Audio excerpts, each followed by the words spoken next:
Today's College Viability Report, the top to bottom reports as we like to call them, is going to focus on a single state. And the lucky state today is Pennsylvania. We're going to look at some top and bottom colleges across the 4 IPEDS reports that you see on the screen. Enrollment, admissions yields, something we like to call popularity indicator, the 4-year graduation rates, and the endowment. And what we've done is we've taken the IPEDS data, and remember that's data that colleges themselves submit to the National Center for Education Statistics, and we use our own College Viability app to compile the data to make it easy for you to read and to compare. And so we're looking at the top 10 private colleges in Pennsylvania by enrollment change over the last 8 years. And you can see we go from 2014 to 2021. You can see the individual years. For example, Thomas Jefferson University has gone up from 3,000 students in 2014 to almost 7,000 students, and appreciable growth is noted on the right-hand side. We do have some conditional formatting. Green is really good growth, yellow less so, and there's red indicators that aren't present on this one. You'll see that on the next slide, which is this one. And now we're looking at the bottom 10 private colleges in Pennsylvania. And again, you can see that I have circled the 8-year changes. So let's just start with the top 2, bottom 2, I guess. Drexel University and LaSalle each have lost 2,300 and 1,700 students respectively. And you can see the red conditional formatting on the far right-hand side and the percentage loss over those last reported 8 years. It's got to be challenging for colleges like this to lose so many students and the tuition revenue associated with them. How will students and their families use this kind of data? I would want to look at the enrollment. I would want to look at this slide first. I would want to look at the top enrollment and to make sure that that's what we're looking for as opposed to the bottom enrollment. Let's go to graduation rates. And let's look at the top 4-year graduation rates. And again, we can see really strong numbers for the top 10 in Pennsylvania. You can see I've highlighted or pointed the arrow to the numbers for 2021. Villanova, Grove City, Lafayette, and the others, really strong 4-year graduation rates. These are for undergraduates.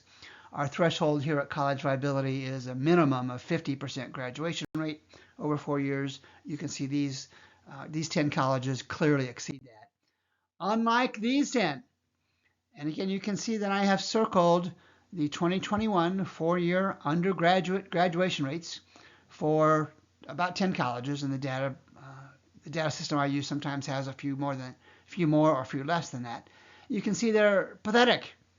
And even if we look at the bottom/top of the list, Thiel College and Mount Aloysius and Alvernia, they're graduating 4 out of every 10 college students that start there.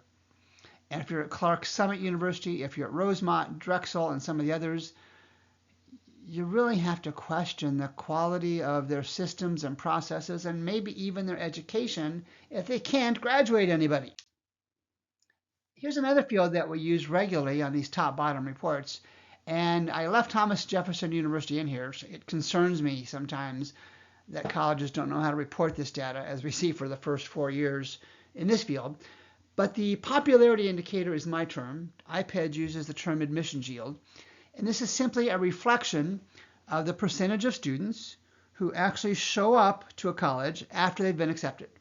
So we can look at Villanova University, and you can see for 2021 that for every 100 acceptances that Villanova sent out in the mail or electronically, 29 students showed up. That's a good number.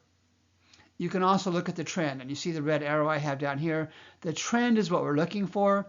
We can see, we have to ignore Thomas Jefferson. They have some data they just didn't report. We can see that, again, Villanova, pretty good trend in the correct direction. Their admissions yield, their popularity indicator has gone up.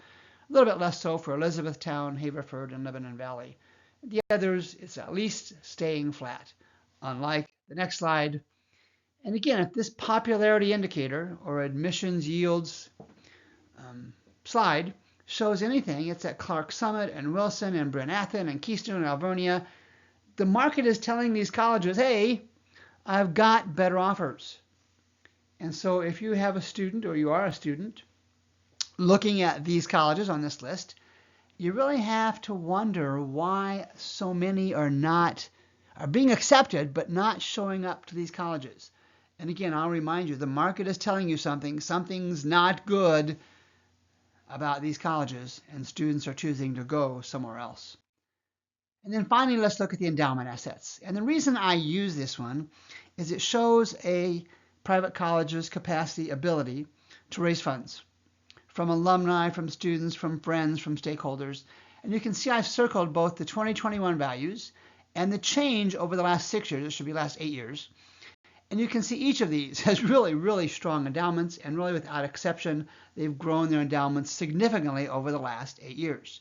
Anything above 50 million is our minimum threshold for end-of-year endowments. And we're going to see on the bottom of the list, look at the really, really, really low and sad endowments for these colleges. And I make the argument that over the course of their existence, and in many cases it's multiple decades, in some cases centuries, and the college still hasn't been able to raise their endowment to at least $50 million. Not good. And if colleges like this, we just have Pennsylvania here, have financial challenges, and they say to the market, they say to the world, we're going to raise money through donations, don't believe them. They haven't been able to raise money over their entire existence. What makes them think that anybody, donors, alums, or others, will want to have good money chasing after bad? And so that's Pennsylvania. That's the 4 fields that we track right now on bottom and top reports. We'll have another of these bottom and top reports sometime soon, and keep an eye on this blog page. We will keep those posts updated for you on a regular basis. This is Gary Stocker with College Viability.